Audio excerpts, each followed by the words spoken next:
All right, so get ready because today we're diving into something I bet you haven't thought too much about. The color of your coffee. Oh, yeah.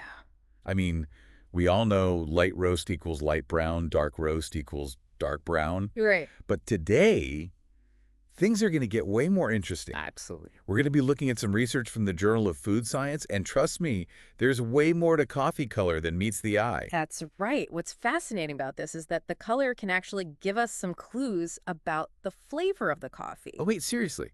So I know a dark roast tends to taste stronger, but are you saying the shade of brown can actually tell us more than just that? Exactly. This research looks at roast level, but also brewing temperature and how both of those things affect the final color. Okay, this is where I think it gets really interesting for our listeners. Yes. The study found that cold brew can actually have a reddish hue, which is totally different from like the typical brown or black of hot coffee. Right. So picture this, right? You've got two mugs side by side, Okay. one steaming hot, one ice cold brew. Yeah. You're likely to see a real difference in their color. You are, and that reddish hue is really a key finding here.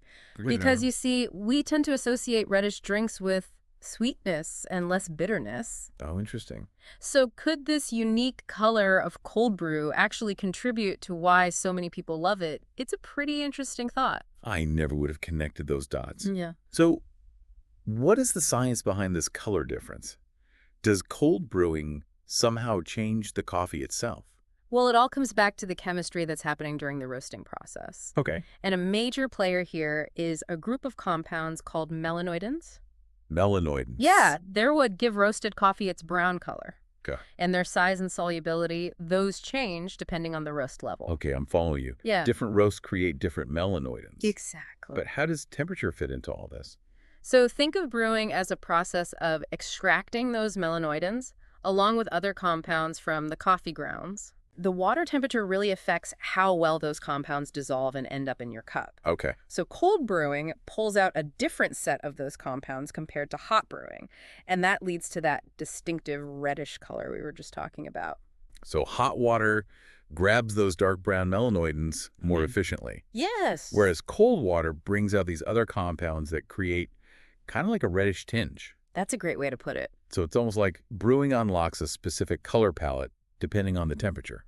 Exactly. Which is super cool. Yeah. On top of the melanoidins, there's also the caramelization of sugars happening during roasting, right? That's right. That adds another layer of complexity to the whole color situation. Wow, so this is getting pretty intricate. It is. So did the researchers, did they just look at the coffee and make notes, or did they have a more precise way to measure it? They took some really precise measurements, which is where things get even more interesting.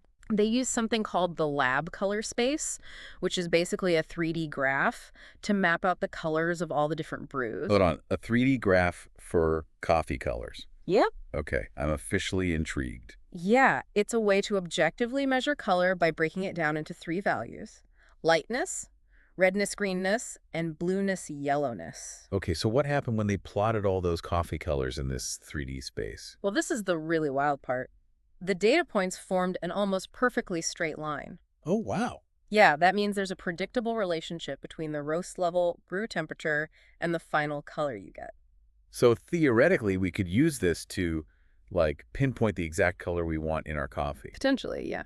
Wow, so we could have total color control. You could, think about it, you could walk into a coffee shop and pick your brew based on its exact color, knowing exactly what kind of flavor to expect. Now that you mention it, I do think I gravitate towards certain coffee colors without even realizing it.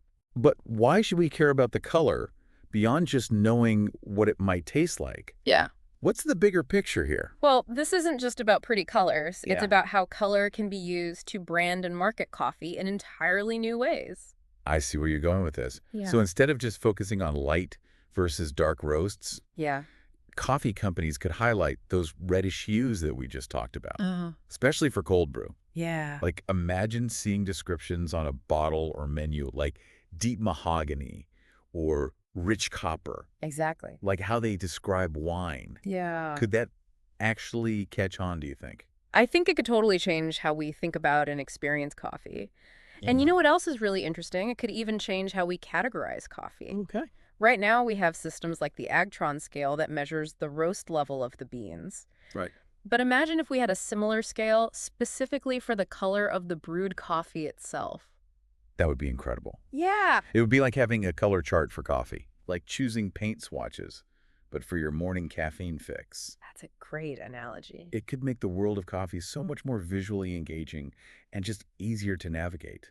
And remember, this isn't just about aesthetics. Earlier, we were talking about how the color of a drink can affect how we perceive its flavor. Right. So understanding the color profiles of coffee could help roasters and brewers fine-tune their blends to create that perfect combination of visual appeal and taste. It's not just about the roast and the grind anymore. It's not. It's also understanding how those choices are going to affect the final color Exactly. and potentially the flavor experience. Right. Wow, that adds another layer of complexity and artistry to coffee. Yeah. I'm already looking at my morning cup in a whole new light, literally. I love that. But tell me, the researchers, they used more methods to analyze the coffee color than just that 3D graph, right? Yes, they went beyond just the lab color space. Okay. They also analyzed something called absorbance spectra. Absorbance spectra. Okay, break that down for me. So, in simple terms, it's a way to measure how much light a substance absorbs at different wavelengths. Okay. So by shining light through the coffee and seeing which wavelengths get absorbed, you can create kind of a detailed fingerprint of its color components. So like a scientific breakdown of the coffee's color DNA. That's a great way to put it. I like that. And what they found was that the absorbance spectra for hot brewed coffee were quite different from those of cold brew. Oh, interesting. Yeah, and this supports the idea that different brewing methods extract different compounds, leading to those distinct color variations that we see. Makes sense. Yeah. So hot brewing extracts compounds that absorb certain wavelengths of light, giving us those darker brown hues. Yes. While cold brewing pulls out compounds that absorb different wavelengths, leading to that reddish color. Exactly.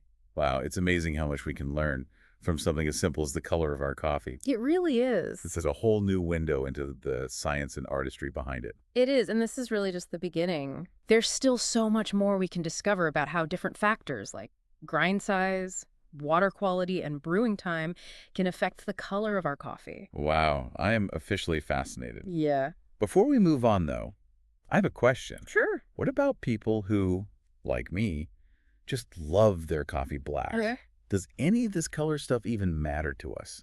That's a great question. Yeah. I'd say it still matters, even if you don't consciously think about it. Okay. Color can subtly influence how we experience flavor, Okay. even if we're not aware of it. Interesting. So even if you're not specifically choosing your coffee based on color, the color of the brew could still be shaping your taste buds' perception of the coffee. So you're saying that even when I think I'm just enjoying the pure taste of black coffee, my brain is still being influenced by the color. Yeah, our senses are constantly working together, and color plays a much bigger role in how we experience flavor than we might realize. That's really wild. I'm starting to see my daily coffee ritual in a whole new light. And I'm realizing there's so much more to explore Absolutely. than just the taste. There is. There is. Really amazing. It is. And that's the beauty of kind of diving deep into these seemingly simple topics. Yeah, There's always more to uncover than we initially think. I couldn't agree more. So, what are some of the key takeaways from this deep dive into the world of coffee color so far? So first, we've learned that coffee color is influenced by a lot of factors working together, Right. including roast level, brew temperature, and the chemical makeup of the coffee itself. Right. And we also discovered that color can actually tell us a lot about the potential flavor of the coffee, even if we're not consciously aware of it. That's right. And lastly, we've started to explore how using color in new ways could actually change the way we brand, market, and even categorize coffee in the future. Absolutely. It's like the world of coffee just got a whole lot more colorful. Yeah. And I'm not just talking about the latte art. You know, it really is amazing to think about how much is going on in our cup of coffee, even beyond the taste. Yay. You know, before we started this deep dive, Yeah.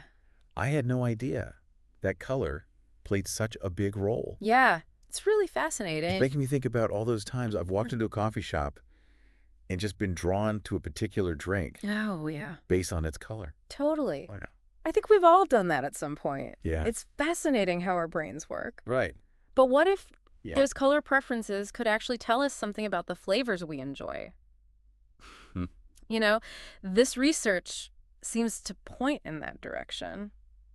That's a really intriguing thought. Yeah. So it's almost like our eyes are giving our taste buds a sneak peek. Right. If we're drawn to those reddish hues in cold brew, Yeah. maybe it's because our brains are already anticipating those sweeter, less bitter notes. Exactly. Hmm. And imagine if coffee companies started using color more intentionally in their marketing. Could that change how we shop for coffee? It could be a game changer, especially in a world where visual appeal is everything. Right. But wouldn't that be a little misleading? Oh, yeah. Like, couldn't companies manipulate the color to make their coffee seem more appealing, Yeah. even if it doesn't actually taste that great?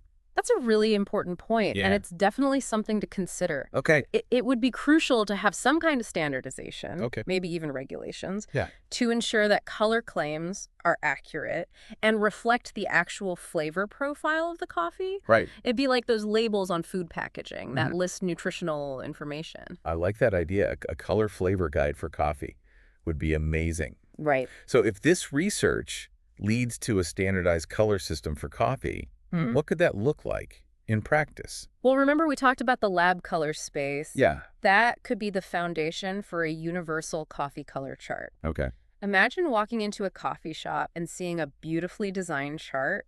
Yeah. With different shades of coffee, each one labeled with its corresponding flavor profile. Okay. You could choose your coffee based on its color, Yeah. knowing exactly what to expect Right. in terms of sweetness, bitterness, and overall taste. Okay. It'd be like choosing a paint swatch, but for your morning cup.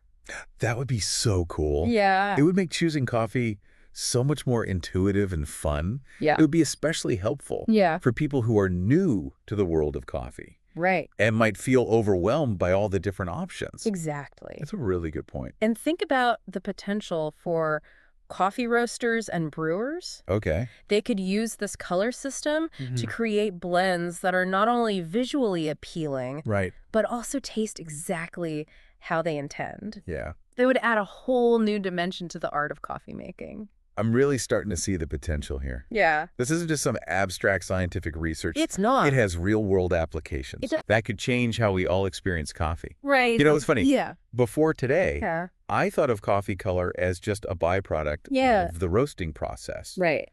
But now I'm realizing it's so much more than that. It is. It's like a secret language Yeah. waiting to be decoded. I love that analogy. Yeah. It's like any language. Yeah. The more we understand it, Yeah. the more we can appreciate its nuances and complexities. I'm so glad we dove into this topic. Me too. It's really opened my eyes, and I think it will for our listeners too. Yeah, I think so. But before we wrap things up, Yeah. is there anything else you think people should know about this research? Yeah, you know, one thing that really stood out to me Okay. was the potential for this research to kind of bridge the gap Okay. between the science and the art of coffee. That's an interesting observation. You know, for so long, Yeah. these two worlds have existed somewhat separately. I know a lot of people who are really passionate about coffee, but they might not know much about the science behind it, Right. and vice versa. Some scientists might not fully appreciate the artistry Exactly. involved in roasting and brewing. Exactly. But this research could be a common ground, Yeah. a way for both sides to come together Right. and appreciate the interplay between the chemical processes Yeah. and the sensory experience. I love that. Like a meeting of the minds. Yeah, All thanks to the humble coffee bean. I love it.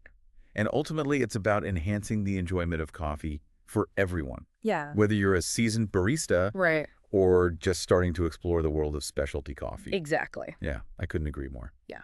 Okay, so before we move on to our final thoughts, Yeah. let's do a quick recap. Okay. We started this deep dive talking about how the color of coffee Uh-huh. can actually give us clues about its flavor, Right. and how cold brew often has that reddish hue that we associate with sweetness. And we discussed how this research could lead to a whole new way of categorizing and marketing coffee Right. using color charts to help people choose their perfect cup. Yeah, that would be amazing. And we even talked about how the color of coffee Uh-huh. might be influencing our perception of flavor Yes. without us even realizing it. Exactly. It's Yeah. amazing how much there is to learn about something as simple as a cup of coffee. It really is. Yeah.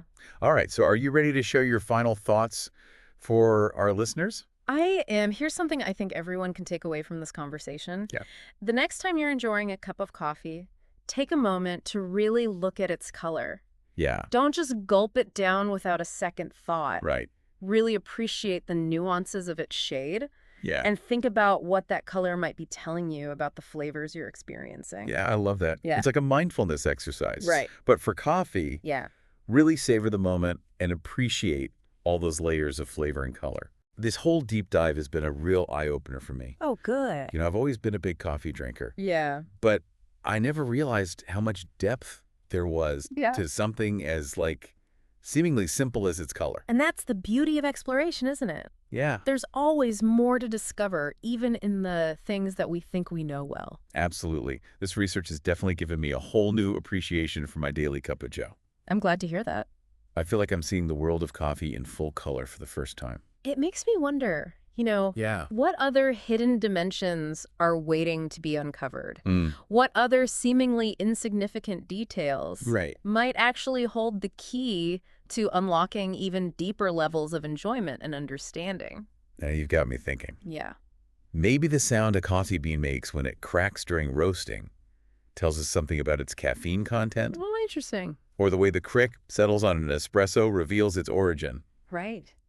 The possibilities are endless. Exactly, and that's what I find so exciting about the world of coffee. Yeah. It's a constant journey of discovery, Yeah. and there's always something new to learn and explore. Well said. I think that's a perfect note to end on. Okay. So, to all our listeners out there, Yes. the next time you reach for your favorite cup, Yeah. remember, there's more to coffee than meets the eye. Absolutely. Take a moment to appreciate its color, Yeah. its aroma, Yeah. all the subtle nuances that make it such a special drink. I agree. That's all the time we have for today's deep dive into the world of coffee color. Okay. We hope you enjoyed the journey as much as we did. Until next time, happy brewing.